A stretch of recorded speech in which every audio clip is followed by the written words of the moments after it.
Class 10 math अध्याय 4 के प्रश्नावली 4.2 का 5वां नंबर क्वेश्चन है। एक समकोण त्रिभुज की ऊंचाई उसके आधार से 7 सेंटीमीटर कम है। यदि कर्ण 13 सेंटीमीटर का हो तो अन्य दो भुजाएं ज्ञात कीजिए। जैसे कि ये क्या कह रहा है, एक समकोण त्रिभुज है। तो समकोण त्रिभुज का मतलब एक 90 डिग्री वाला त्रिभुज होगा और जिसमें उसकी ऊंचाई जो होगी वो आधार से 7 सेंटीमीटर कम होगी। ऊंचाई जो होगी वो आधार से 7 सेंटीमीटर कम होगी। तो हम आधार हमें नहीं पता है तो आधार को हम x मानेंगे और ऊंचाई जो होगी आधार से 7 सेंटीमीटर कम होगी तो आधार x है। तो 7 सेंटीमीटर कम का मतलब -7 सेंटीमीटर, 7 सेंटीमीटर कम है और कर्ण हमारा 13 दिया हुआ है। तो अन्य दो भुजा यानी इन दोनों भुजा को निकालना है, यानी x की वैल्यू निकालनी है। तो हम शुरू करते हैं। तो हम पहले लिखेंगे माना समकोण त्रिभुज का आधार x है। समकोण त्रिभुज का ये जो आधार है उसको हमने x माना है। समकोण त्रिभुज की ऊंचाई जो ऊंचाई होगी वो आधार से 7 सेंटीमीटर कम है, आधार x है तो x से 7 सेंटीमीटर कम, ठीक है। और कर्ण हमारा 13 है। तो हम लिखेंगे पाइथागोरस प्रमेय से। पाइथागोरस प्रमेय होता है कर्ण का स्क्वायर बराबर लंब प्लस आधार का स्क्वायर, लंब का स्क्वायर प्लस आधार का स्क्वायर, दोनों के स्क्वायर के योग के बराबर होता है।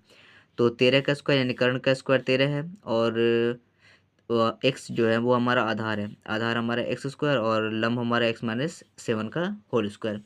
अब आगे सॉल्व करते हैं। a माइनस बी का whole square, A square minus B, A square minus 2ab plus B square. A हमारा x है, x का स्क्वायर और 2ab, 2ab। अब यहाँ पे देखिए गौर से, 2a की जगह पे हम क्या लिख सकते हैं, a की जगह पे हम x लिख सकते हैं और b की जगह पे हम -7 लिख सकते हैं। तो 7 दूना हमारा हो जाएगा 14 और x वैसे लिखेंगे माइनस वैसे उतर जाएगा। तो 2ab की जगह -14x हमने लिख दिया प्लस x का स्क्वायर वैसे लिखा, 13 का हम लिखेंगे, सॉरी 7 का स्क्वायर हमारा 49 हो जाएगा, एक्स स्क्वायर वैसे उतारेंगे, 13 का स्क्वायर 169 हो जाएगा।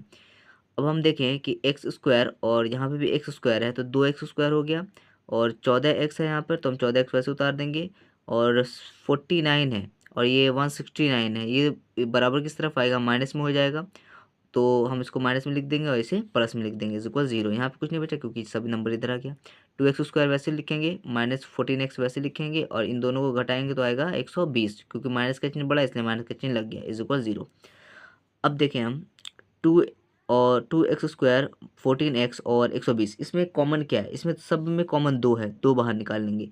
बचेगा यहाँ पर एक्स स्क्वायर माइनस 2 बाहर निकाल चुके हैं तो इंटू में 7 बचा और यहाँ से 2 बाहर निकाल चुके हैं इंटू में 60 बचा, 60 दूना 120 इज इक्वल 0। अब 2 इंटू में बराबर किस तरफ जाएगा, भाग में, यानी 2 भाग में जब जाएगा 2 को 0 से 2 के पहाड़ में अगर हम लाएँ 0 तो 0 बार में यानी 0 हो जाएगा, इसका कोई वैल्यू नहीं हुआ। तो ये पूरा नंबर एज इट इज़ वैसे उतर गया, 0 वैसे उतर चुका है। अब यहाँ पे हम द्विघात समीकरण किस तरह सॉल्व करने वाले हैं, यानी एक्स स्क्वायर वैसे उतारेंगे, 60 को हम वैसे उतारेंगे माइनस के साथ। अब गुना करने पर हमारा नंबर आना चाहिए 60 एकन 60, यानी 60 को 1 से गुना करेंगे तो 60 एक्स स्क्वायर हो जाएगा, 60 एक्स स्क्वायर हो जाएगा। और जोड़ने घटाने पर हमें 7x होना चाहिए, -7x आना चाहिए। यानी हम इसे कुछ ऐसे पार्ट में डिवाइड करेंगे इस नंबर को कि गुना करने पर हमारा 6x स्क्वायर आ जाए और जोड़ने घटाने पर 7x आ जाए। तो हम क्या करेंगे, एक्स स्क्वायर वैसे लिखेंगे और -7x को हम तोड़ेंगे -12x प्लस 5x, क्योंकि 12 पंचे हो जाएगा हमारा 60 और एक्स एक्स एक्स स्क्वायर हो जाएगा, माइनस का चिन्ह भी लग जाएगा यानी -60x स्क्वायर हो गया और जोड़ने घटाने पर 12x में 5x घटा देंगे तो हमारा 7x बचेगा, माइनस का चिन्ह बड़ा है इसलिए माइनस का चिन्ह लग जाएगा और -60 इज इक्वल टू 0। अब आगे सॉल्व करते हैं। इन दोनों में कॉमन क्या है, इन दोनों में कॉमन x है तो x बाहर निकाल लिया, यहाँ पे बचा सिर्फ x, यहाँ बचा माइनस और यहाँ बचा सिर्फ 12 क्योंकि x तो बाहर आ चुका है। यहाँ पे क्या कॉमन है, 5 दोनों में है तो 5 बाहर निकाल लेंगे, यहाँ बचेगा सिर्फ x माइनस 5 बाहर निकाल चुके हैं तो 12 पंचे 60 होता है तो 12 बचा इज इक्वल 0। ये 2 बार है x-12 इसे एक बार लिख दिया और यहाँ पे एक बार हमने x प्लस 5 लिखा इज इक्वल 0। ये 0 दोनों का, इसका भी है इसका भी है, तो x-12 इज इक्वल टू 0 और x plus 5 is equal to 0। X वैसे लिखा, 12 बराबर किस तरफ आएगा, माइनस में था तो प्लस में हो जाएगा। एक्स वैसे उतारा, ये प्लस में था, बराबर किस तरफ आएगा तो माइनस में हो जाएगा। अब हम क्या कर सकते हैं, दोनों में से किसी एक का वैल्यू हम ले सकते हैं एक्स के लिए। तो एक्स के लिए इसका वैल्यू ज़्यादा अच्छा लग रहा है तो एक्स का के लिए इसका वैल्यू हम ले लेते हैं। तो एक्स की जगह पे हम लिखेंगे 12, हमारा आधार तो 12 आ गया और एक्स माइनस जो 7 था तो 12 माइनस हम 7 ले लेंगे।